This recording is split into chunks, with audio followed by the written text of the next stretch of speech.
तर आम्ही सरकारला पाठिंबा देऊ, उद्धव ठाकरेंचं मोठं विधान।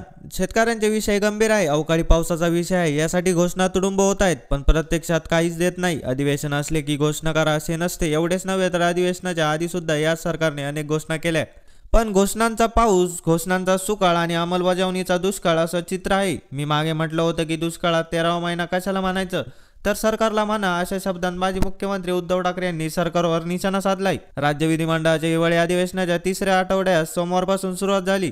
मागील 2 आठवड्यापैकी दुसऱ्या आठवड्यात मराठा आरक्षणावर चर्चा झाली।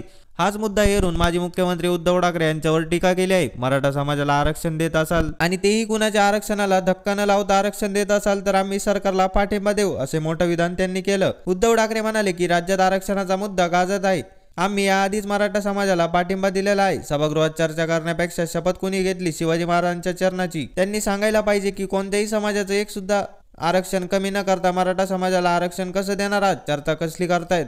आम्ही पाठिंबा दिलेला आहे, आम्ही कोर्टात सुद्धा लढलेलो आहोत, पण कोणत्याही इतर समाजाच्या आरक्षणाला धक्का न लावता तुम्ही मार्ग काढत असाल तर ते आम्हाला सांगा, आम्ही तुम्हाला पाठिंबा देतो। आज जाहीरपणे सांगतोय की कोणत्याही समाजाच्या आरक्षणाला धक्का न लावता हे सरकार मराठा समाजाला आरक्षण ज्या क्षणी देईल त्या क्षणाच्या आधीच मी त्यांना पाठिंबा देतोय, असं मोठं विधान उद्धव ठाकरे यांनी यावेळी केलं।